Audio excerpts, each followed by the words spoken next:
Today is 5 Pokemon TCG cards that I got wrong. Whether I thought that it would be good and it turned out bad, or vice versa, these cards proved me wrong based on my initial opinion on them. Before we get into the video, remember to subscribe to the channel for daily Pokemon TCG content and check out all of my wonderful sponsors. You can find affiliate codes and links and everything down below. Also, let me know if you've had your opinions on a Pokemon card proven wrong in the comments down below. First, we have Hisuian Zoroark V-Star from the Lost Origin expansion. I thought Hisuian Zoroark V-Star seemed like an objectively strong card in a vacuum. 270 HP, it does 50 damage for each of your Pokemon that has damage counters on it, and this set had support to make that happen, like Gengar and Damage Pump. It also has a pretty good V-Star power ability that allows you to discard your hand and draw 7 cards. Drawing cards is always good.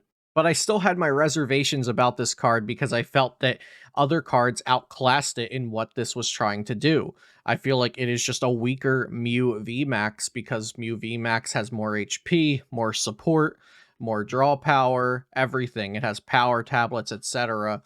And it's still going to have to evolve and attach a double turbo, just like Hisuian Zoroark V-Star, but I felt like Mew VMAX was just overall better and outclassed Hisuian Zoroark V-Star overall. Now, with this one, I'm not sure that my opinion has actually changed too much. I'm still not a huge fan of Hisuian Zoroark V-Star, and I don't think it would be even in the top dozen decks that I would consider to play in an event, but I was proven wrong because if we look at LimitlessTCG.com, plenty of people have seen success at major events with Hisuian Zoroark V-Star thus far. So this one's interesting because my opinion hasn't exactly changed on the card, but I did initially say that this card wouldn't see a lot of success, and it has done very well for itself so far. The next card, Fantina, is also from Lost Origin. Fantina is a supporter card that reads, you can use this card only if you have 10 or more cards in the Lost Zone. During your opponent's next turn, all of your Pokemon take 120 less damage from attacks from your opponent's Pokemon V. And this includes Pokemon that come into play during that turn. So a supporter card that said your entire board takes 120 less damage. You have to have 10 or more cards in the Lost Zone, but we already knew that was going to be very easy, and it's been proven very easy to get 10 cards into the Lost Zone for like Star Requiem and Sableye. You know, we've seen Lost Zone decks doing very, very well. So on that point, you know, Fantina, I thought Fantina seemed like a feasible supporter card to be playing, and I don't think I was wrong in that regard, but Fantina itself has seen zero success in Pokemon TCG major events. Even in decks like Hisuian Goodra V-Star, where we thought the card would be that would be its home, right? With Hisuian Goodra V-Star to just deny even more damage being done to your Pokemon. It hasn't been played in any successful lists with that. It hasn't been played in any decks. I thought Fantina would be like a 3 out of 5 card, pretty playable. It'll see some homes. It'll have a home in some archetypes.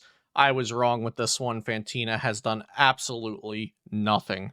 Next is Hisuian Samurott V-Star. I thought Hisuian Samurott V-Star would be really good. It seems really good still. 270 HP, Dark type, so it has things like Dark Patch as its support.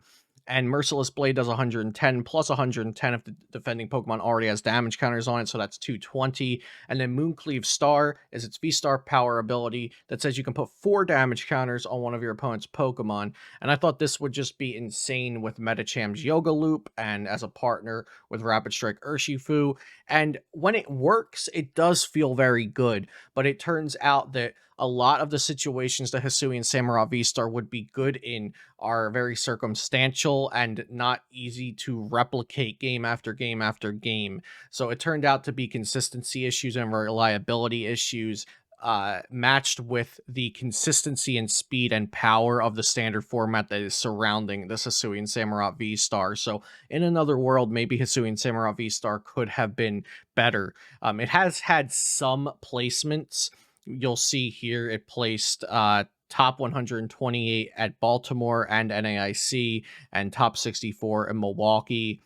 But nothing compared. I thought this would be an actual like meta archetype and also be paired with Rapid Strike Urshifu VMAX as a core part of that deck, and I was wrong on both of those accounts. Regigigas. Oh, this is a fun one. Yeah, Regigigas. Let's read it. Ancient Wisdom. The ability once during your turn, if you have Regirock, Regice, Registeel, Regieleki, and Regidrago in play, you may attach up to 3 energy cards from your discard pile to one of your Pokemon. And then it also has the attack Gigaton Break for 5 colorless energy. It does 150, and if the defending Pokemon's a VMAX, it does 300. I bashed on this card so hard. I remember when Mahone posted like an early Regigigas deck profile and gameplay, and people were talking to me about it. Like, oh, did you see Mahone's video? I was like, it's that the Reggie deck is a meme. Nobody's gonna want to play a deck where you have to have one of every Reggie on the board. This deck can't be consistent. It can't be reliable. Even if it does set up, there's counters to it. It's just a gimmick. I thought this was the gimmick of all gimmicks when I saw it revealed. And I was wrong. Look at how much success Reggie has had. Oh my goodness gracious me. Oh my pumpkin pie. Look at this.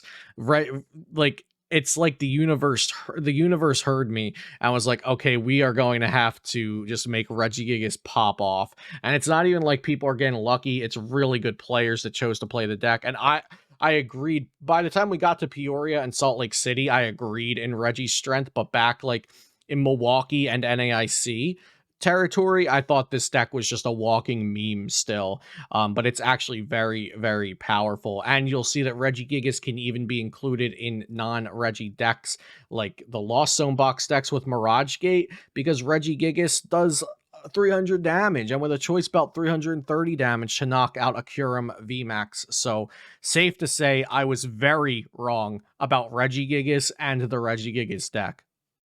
And if you thought I got Regigigas wrong, just wait until you hear about Battle VIP Pass.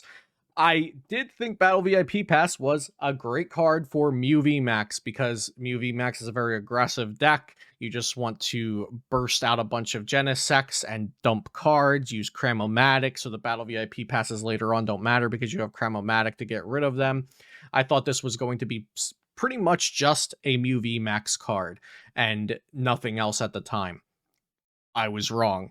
Battle VIP Pass, it turns out that front-loading your deck in such an aggressive and fast format where every deck is consistent, and like one of the biggest things about this format is, do you get set up on turn 1?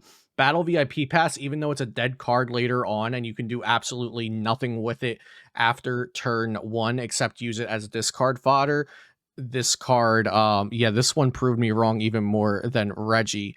If you all have time to scroll here with me, Battle VIP Pass has turned out to be a pretty good card, even in non-Mew VMAX decks, and we can really just scroll here all day long because, yeah, like look at this, guys. This is incredible. A lot of these are Mew VMAX to my credit, but a lot of them are also not Mew VMAX.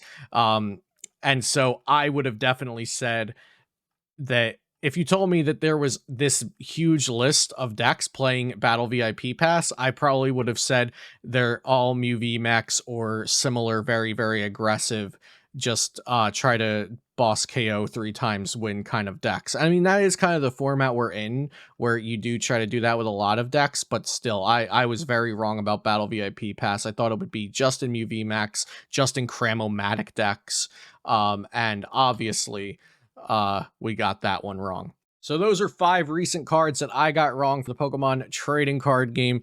Let me know if you guys have had similar experiences recently for standard format cards. Leave it in the comments down below. Thank you so much for watching. Subscribe to the channel for daily Pokemon TCG content, and I'll see you next time here on Celio's Network.